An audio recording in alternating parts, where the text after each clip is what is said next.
Iran কিন্তু হুম। বারবার স্পষ্ট করে বলে দিয়েছে সবাইকে, হরমুজ সবার জন্য খোলা, যারা ইসরায়েল এবং আমেরিকার বন্ধু না বা তারা এই যুদ্ধকে সমর্থন করছে না তাদের জন্য এটা খোলা, আর যারা জি। যুদ্ধকে সমর্থন করছে তাদের জন্য এটা বন্ধ।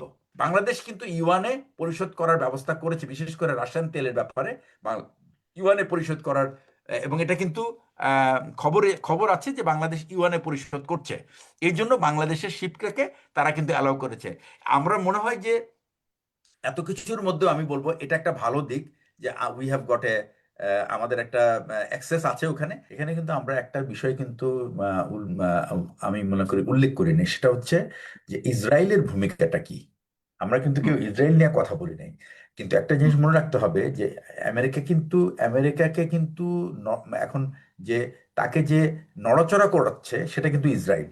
আমেরিকা নিজের কিন্তু নিজের শক্তিতে আর নড়ছে না, সে এখন তাকে এখন নড়াচড়া করাচ্ছে ইসরায়েল। সুতরাং ইসরায়েলের স্বার্থ রক্ষা হচ্ছে কি না হচ্ছে সেটার উপর নির্ভর করবে যে এই আহ, এই এই এই যে যে আলোচনাটা চলবে বা যেটা যদি একটা যুদ্ধবিরতির বিষয়টা আসে, সেটা ইসরায়েলকে কতটুকু সুবিধা দিবে সেটার উপর নির্ভর করছে। দুই নম্বর হচ্ছে এখানে কিন্তু আরেকটা আহ, দেশ, তাকে কিন্তু সে কিন্তু খুব চুপচাপ আছে, সে একটা এটাকে বলবো একটা ভান ধরে আছে। সে কিন্তু ঠিক ইরান, এই ইরানের যুদ্ধের শুরু হওয়ার 2 দিন আগে জনাব মোদি, উনি কিন্তু ইয়েতে গিয়েছেন, নরেন্দ্র মোদি গিয়েছিলেন মানে তেল আবিব, বা কি বলে এটাকে কি দুদিন বলে আগে না, ওই সেম ডেতেই মনে হয়, না জানি পরদিন না যতটুকু। না না 2 দিন আগে, 2 দিন আগে, 2 দিন আগে, এবং সেখানে সে বলেছে যে ইসরায়েল হলো ফাদারল্যান্ড আর ভারত হলো মাদারল্যান্ড।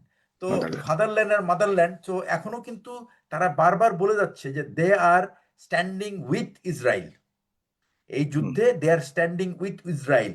এখন আমি জানি না ইরান কোন কারণে না, তারা এ ভারতকে ধরনের বন্ধু রাষ্ট্র মানে হিসেবে। এই ধরনের প্রাইম মিনিস্টার এই ধরনের কোন স্টেটমেন্ট দিয়েছে বলে মনে হয় না, সে চুপচাপ আছে। হ্যাঁ হ্যাঁ দিয়েছে, আমি এবং আপনাকে লিঙ্ক পাঠিয়ে দিব, বিরোধী দল আমি তাকে আপনাকে চাপ লিঙ্ক দিচ্ছে যে পাঠিয়ে দিব। তুমি কেন কথা বলছো না, সে কিন্তু কোনো কথাই বলছে না এই যুদ্ধ নিয়ে। না না না, সে এর আগে এই যুদ্ধের শুরু হওয়ার পরপরই কিন্তু সে বলছে ইরানের মতো যদি একটা টেরোরিস্ট দেশকে যদি না, কন্ট্রোলে এটা আনা এটা যায় ফেক, তাহলে এটা আমরা। ফেক। না না, একটা ভিডিও এরকম সার্কুলেট হয়েছে, এটা ফেক। এখানে বাংলাদেশকে দখলের ব্যাপারে বলেছে।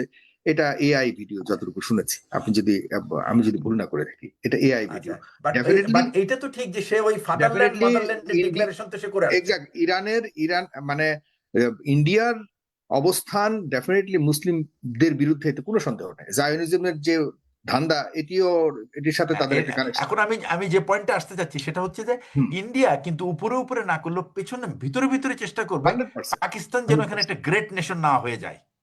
এটা কিন্তু তাদের হান্ড্রেড একটা পার্সেন্ট চেষ্টা, এই হুম। চেষ্টা তারা করতে থাকবে এবং তারা চাইবে যে পাকিস্তানের এই এই এফোর্টটা যেন ফেল করে। সুতরাং হুম। হুম। আপনি এখানে দেখতে হবে যে পাকিস্তানের এফোর্টটা ফেল করার বা সাকসেসফুল হওয়ার সম্ভাবনা কতটুকু। সেকেন্ড পয়েন্টটা হচ্ছে সৌদি আরবের সাথে কিন্তু কোনো অফিসিয়াল ডিক্লারেশন হয় নাই, অ্যালায়েন্স বিল্ডিং এর কোনো ডিক্লারেশন হয় নাই। এটা একটা এটা একটা আলোচনা শুরু হয়েছিল, but it is not started. What is there সেটা হচ্ছে যে সৌদি আরবের সাথে পাকিস্তানের কিছু জয়েন্ট ভেঞ্চার, আপনার ড্রোন প্রজেক্ট আছে, মিসাইল প্রজেক্ট আছে, এই এই জিনিসগুলি আছে, বাট এটা কিন্তু ওই ডিফেন্স প্যাক্ট হিসেবে নাই। তবে এটা ঠিক যে পাকিস্তান চেষ্টা করছে যে তারা নিজেরা একটা, সরি আমি কি, হ্যাঁ, পাকিস্তান চেষ্টা করছে যে তারা তাদের নিজেদের অবস্থানটাকে আরেকটু মানে কূটনৈতিকভাবে আরেকটু উজ্জ্বল করার চেষ্টা করছে। কারণ তাদের বিরুদ্ধে কিন্তু আমেরিকার একটা বিরাট একটা অংশ তাদের উপরে, তাদেরকে বলা হয় যে তারাই হচ্ছে সত্যিকার অর্থে টেরোরিস্ট তৈরি করার কারখানা। এটা কিন্তু বিশেষ করে নিওকন যারা, তাদের ধারণা এটা, ডেমোক্রেটসদের ধারণা এটা, যে ডেমোক্রেটস এবং নিওকনরা ভাবে পাকিস্তান হলো সত্যিকার অর্থে টেরোরিস্ট তৈরির কারখানা। এবং এটা কোত্থেকে আসলো? এটা কিন্তু ইন্ডিয়ান প্রপাগান্ডা, ইন্ডিয়ান ডিপ্লোমেসি দিয়েই তারা তাদেরকে এই গ্রুপটাকে বুঝিয়েছে যে ইট ইজ নট ইরান। এমনকি ম্যাকগ্রেগর যে নাকি ছিল রবার্ট গেটসের অ্যাডভাইজার, সে বলতেছে যে it is not Iran, we have wrongly targeted Iran, it is Pakistan who is actually cocoons of terror. ওরা এই শব্দটা ব্যবহার করে। তো আমি যেটা বলছি সেটা হচ্ছে যে পাকিস্তানের এই এফোর্টটা যদি সাকসেসফুল হয়, যুদ্ধ থামানোর ব্যাপারে সারা বিশ্বের জন্য এটা ভালো হবে। তবে আমার কাছে যে কেন জানি মনে হয় যে এখানে পাকিস্তানের থেকে সবচেয়ে ক্রেডিবল যে পাওয়ারটা হবে সেটা হবে ইউরোপ। একটা কম্বাইন ইউরোপিয়ান ইউরোপিয়ান ম্যানিফেস্টো, যদি ইউরোপিয়ান টিম তারা যদি এটা মেডিয়েট করে, দেন দে আর লাইকলি টু, এটার একটা ক্রেডিবিলিটি থাকবে, কারণ এটার এটার একটা ওয়ার্ল্ড ওয়াইড ক্রেডিবিলিটি থাকবে। আর সেকেন্ড হচ্ছে ইউরোপ ক্যান হ্যাভ এ, তারা একটা গ্যারান্টি দিতে পারে ইরানকে এই সমস্ত ব্যাপারে। এটা হলো সেকেন্ড পয়েন্ট। আর তারপরে হচ্ছে যে বুটস অন দ্য গ্রাউন্ডের ব্যাপারে এই জিনিসটা আমি আপনাকে একটু বলি। সেটা হচ্ছে যে আমেরিকার উদ্দেশ্য কি এখন, এই বুটস অন দ্য গ্রাউন্ড কেন? হরমুজ প্লনকে সে কন্ট্রোল করতে চায়, যে কন্ট্রোল করে যেন নর্মাল প্যাসেজ যেন যেতে পারে সমস্ত শিপ, সেটাই হলো তাদের উদ্দেশ্য। এবং এই জায়গায় পাকিস্তান মানে আমেরিকা কতটুকু সার্থক হতে পারে আমি আপনাকে বলি। এখানে কয়েকটা দ্বীপকে তাদের তাদের একটা ফিজিক্যাল প্রেজেন্স দরকার। একটা হচ্ছে কেশম দ্বীপ, লারাক দ্বীপ এবং হরমুজ দ্বীপ, এই তিনটে, এবং হরমুজের সাথে আবু মুসা এবং যে লেসার তুন দ্বীপ আছে, এই দ্বীপগুলিকে নিয়ে আমি বলবো যে এইগুলিকে যদি ফিজিক্যালি দখল করতে পারে। এখন কেশম দ্বীপ হলো প্রায় 1445 বর্গমিটার, একটা বিরাট একটা এলাকা। এটা হলো তাদের প্রাইমারি অবজেক্টিভ। সেকেন্ড হচ্ছে লার্ক দ্বীপ, যেটা কিসম থেকে একটু ছোট, বাট এটা হলো অ্যাবাউট 5 নটিক্যাল মাইলের মধ্যে, মানে জাহাজগুলি, বিকজ এই জাহাজগুলি এখন কি হচ্ছে, এটা কিন্তু ইরান ফোর্স করছে এই সমস্ত শিপ যারা যাচ্ছে তাদেরকে কিন্তু প্রপার ডকুমেন্ট তাদেরকে দেখাতে হচ্ছে, প্রমাণ করতে হচ্ছে যে এই ডকুমেন্টগুলি কারেক্ট। এবং এইগুলি যাচাই বাছাইয়ের পরে কিন্তু ইভেন চাইনিজ শিপ, কিন্তু আজকে আমি দেখলাম একজন শিপের একজন ক্যাপ্টেন বলছে যে আমরা এখানে চাইনিজ শিপ, আমাদের সঙ্গে কিছু ইন্দোনেশিয়ান কর্মচারী আছে, আমরা দুজন মানে ক্যাপ্টেন, শিপের দুজন ক্যাপ্টেন হলো, এবং এটা চাইনিজ ফ্ল্যাগশিপ, বাট আমাদেরকেও কিন্তু ওইরকম ইজি প্যাসেজ দেওয়া হচ্ছে না, দে আর চেকিং আওয়ার ডকুমেন্টস। তারপরে তারা এখন পর্যন্ত কনফার্ম করে নেই আমরা যেতে পারবো কি পারবো না। সুতরাং কন্ট্রোল তারা নিচ্ছে, এবং এটাই তারা প্রমাণ করতে চায় যে এই জায়গার যে কোনো শিপ যেতে হলে এটা ইরানের অনুমতি নিয়েই যেতে হবে। এখানে এটাই বাংলাদেশের হলো অবস্থান আসল কি একটু, উদ্দেশ্য। কারণ এই বিষয় নিয়েও কনফিউজ বাংলাদেশের অবস্থান, বাংলাদেশকে তারা ফ্রেন্ডলি কান্ট্রি হিসেবে তারা প্যাসেজ দিয়েছে, বাংলাদেশকে তারা প্যাসেজ দিয়েছে, তবে মানে বাংলাদেশের ফ্রেন্ডলি নেশনের মধ্যে বাংলাদেশ বাংলাদেশও রয়েছে। বাংলাদেশ আছে, কিন্তু একটা শিপ তারা দখল করেছে, যেটা ক্যাপচার করে রাখছে, বিকজ ওই শিপটা একটা কোন দেশের ফ্ল্যাগ ইউজ করছিল সেটা না দিয়ে সেখানে কিছু বাংলাদেশি কর্মচারী ছিল, তাদেরকে সহ কিন্তু আটক করেছে। 60 লক্ষ টন মেট্রিক টন হচ্ছে আপনার ইয়ে নিয়ে, আপনার ক্রুড অয়েল নিয়ে এটাকে মানে ধরে রেখেছে তারা আর কি। তো এইরকম এই যে 130টা জাহাজ প্রতিদিন ওই চ্যানেল দিয়ে বের হয়, সেখান থেকে এখন এটা আসছে ইন ফিউ নাম্বারস, লাইক 3টা বা 4টা বা 5টা এরকম হচ্ছে। তো এই জিনিসগুলি তারা এখন, আমি তাদের কাদের সাথে নেগোসিয়েশন চলতেছে, একটা হলো জাপান, সেকেন্ড হলো কোরিয়া, থার্ড হচ্ছে যে আপনার এশিয়ান দেশ যেগুলি, যাদের সাথে আমেরিকার কোনো এই যুদ্ধের সাথে কোনো সম্পর্ক নাই, তারা অলরেডি তাদেরকে তাদের অবস্থান তারা জানিয়ে দিয়েছে। এই সমস্ত দেশকে তারা অ্যালাউ করছে, that to on the risk of their own. এটা ইন্স্যুরেন্স কাভার করছে না, লয়েডস ইন্স্যুরেন্স কোম্পানি, তারা কোনো শিপকে তারা এখানে ইন্স্যুরেন্স কাভার করছে না।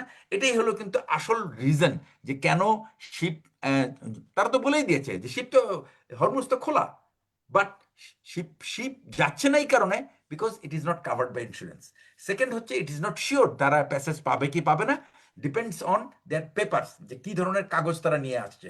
সেকেন্ড হচ্ছে তারা আরেকটা শর্ত দিয়েছিল যে তোমরা তেলের দাম ইউয়ানে পরিশোধ করছো, সেই মর্মে আমাদেরকে একটা কাগজ দেখাইতে হবে। তো এই জিনিসগুলি যখন যারা দেখাতে পারবে, দে উইল বি।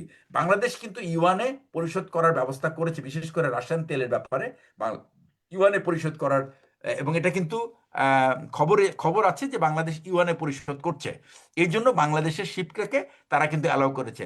আমরা মনে হয় যে এত কিছুর মধ্যেও আমি বলবো এটা একটা ভালো দিক, যে উই হ্যাভ গট আমাদের একটা অ্যাক্সেস আছে ওখানে। সেকেন্ড হচ্ছে যে ব্যাপারটা, সেটা হচ্ছে যে বুটস অন দ্য গ্রাউন্ড কতটুকু পসিবল হবে, এবং এটা নির্ভর করবে এই নেগোসিয়েশনের কি প্রোগ্রেস কি হয়। এখানে আমি একটা কথা বলি, সেটা হলো ইরান কিন্তু কোন রকম নেগোসিয়েশন তারা পাকিস্তান অ্যাকসেপ্ট পারবে করবে বলে কি না। মনে করেন কিনা, মানে এখানে পাকিস্তানের এবং আমি টার্কি আমি আমি পাকিস্তানের ব্যাপারে আমি অতটা আশাবাদী না, কিন্তু আমি মনে করি এখানে আরো অন্যদেরকে ইনভলভ না হলে এটার ক্রেডিবিলিটি থাকবে না। পাকিস্তানের ব্যাপারে আমি অত আশাবাদী নই, কারণ পাকিস্তানের সাথে ইরানের রিলেশন খুব একটা যে ভালো মধুর তা না। চায়না এবং রাশিয়ার মতো, যে আরেকটা জিনিস হলো যে সিকিউরিটি কাউন্সিলে কিন্তু এর আগের যেবার এটা নিয়ে আলোচনা হয়েছিল, তখন কিন্তু সমস্ত 15টা দেশ সিকিউরিটি কাউন্সিলের মেম্বার, 5টা হলো পার্মানেন্ট, 10টা হলো temporary, except USA, everybody left the briefing room. It was A total shame for USA for the first time, যে তারা যখন কথা বলছে তখন আর ওই রুমে কেউ নাই other than the president himself and the US speaker. তো এখন যে নেক্সট যে প্রপোজালটা যদি সিকিউরিটি কাউন্সিল আবার ওঠে, সেইখানে আবার এটার ক্রেডিবিলিটি কতটা থাকবে, কে কে থাকবে, বা তারা আদৌ থাকবে কিনা, এটাও কিন্তু একটা নতুন একটা ইস্যু আর কি, যেটা যতক্ষণ পর্যন্ত তারা এই ডিপ্লোম্যাটিক যে টাই এই সুতাগুলি যতক্ষণ পর্যন্ত না এক জায়গায় না একসাথে বাঁধবে, ততক্ষণ পর্যন্ত কিন্তু ইউএস কিন্তু এই এম্বারাসমেন্ট কিন্তু আবার ফেস করবে। বিশেষ করে আর ভেটো তো অবশ্যই পড়বে। এনি যে কোনো রেজলিউশন যেটা ইরানের বিপক্ষে যাবে, সেটার উপর কিন্তু ভেটো পড়বে। ইরান কিন্তু বারবার স্পষ্ট করে বলে দিয়েছে সবাইকে, হরমুজ সবার জন্য খোলা, যারা ইসরায়েল এবং আমেরিকার বন্ধু না বা তারা এই যুদ্ধকে সমর্থন করছে না তাদের জন্য এটা খোলা, আর যারা জি। যুদ্ধকে সমর্থন করছে তাদের জন্য এটা বন্ধ। তো এখন প্রশ্নটা হচ্ছে যে সেই জাহাজগুলি যেগুলি এখান দিয়ে ঢুকবে বা বের হবে, তারা যারা বিশেষ করে ইউএস ইরানের সাথে না, তাদের ইন্স্যুরেন্স হচ্ছে সবচেয়ে বড় প্রবলেম, যে কারণে তারা এই দিক দিয়ে খুব সহজে কোনো চলাফেরা করার জাহাজের মালিক সাহস এদিক দিয়ে পাচ্ছে না, এই ঝুঁকি নিয়ে যেতে চাচ্ছে এই না, ঝুঁকি নিতে যতই চাচ্ছে না। যতই এই মার্কিন যুক্তরাষ্ট্র গ্যারান্টি দিক যে আমরা তোমাদেরকে রাইট। নিয়ে যাব। আর নেক্সট পয়েন্ট আসলে আমি এই আপনাকে পর্যন্ত বলি, কোনো শেষ হচ্ছে, সেটা পক্ষই হচ্ছে ট্রাম্পের কোনো বুটস, আহ্বানে সাড়া দেয়। আরেকটা সাগর ভাই, আরেকটা পয়েন্ট আমি বলি, বুটস অন দ্য গ্রাউন্ড যে প্রশ্নটা আসছে, এই হরমুজে যদি কোনো অপারেশন হয়, মনে রাখবেন আপনি, red sea the strait of Aqaba is going to be closed, that এবং ইজ এই যে গোয়িং টু বি সশস্ত্র ক্লোজড। গোষ্ঠী এবং যেগুলি হুতি কিন্তু রয়েছে অলরেডি ইরানের, কিন্তু হ্যাঁ, হুতিরা কিন্তু অলরেডি বলেছে that the moment there is a physical attack in Hormuz, the Red Sea will be closed, এবং ক্লোজ। হুতিজ হ্যাভ দ্যাট ক্যাপাবিলিটি, তারা দেখিয়ে দিয়েছে। হ্যাঁ, এবং হুম। এটা তাদের কাছে কিন্তু এনাফ স্টক আছে, তারা এই স্টক ইউজ করছে না এখন এই একটা কারণে, যে অনেকে জিজ্ঞেস করছে হুতিরা কেন জয়েন করছে না, হুতিরা জয়েন করছে না বিকজ হুতিরা is waiting for the time, যখন হরমুজে যখন অ্যাকশন শুরু হবে তখন Houthis will close that. Houthi তো গতকালকে ডিক্লেয়ার দিয়েছে যে আমরা যে কোনো সময় যদি ইরান যখনই বলবে আমরা যুদ্ধে অংশগ্রহণ করতে হ্যাঁ, তো প্রস্তুত। ইরান কখন বলবে? ইরান যদি হরমুজে আক্রান্ত হয় তখনই বলবে। ইরান যদি যে কোনো land operation in the mainland of Iran by US force, it is going to be terrible, এটা ফ্যাটাল হবে, সোজা কথা। এই হলো কথা। জি, তো আপনাকে অনেক এটাই ধন্যবাদ। আমি বলছি, আর আপনি অনুমতি দিলে আমি আপনার জি আজকে আই জি ওয়ান্ট টু ধন্যবাদ। কুইট। হ্যাঁ, জি যদি জি জি, নো প্রবলেম। জি, ফরাদ এর ভাই থেকে আমি এবং কথা ইঞ্জিনিয়ার শুনবো। Farid, ji. Thank you so much.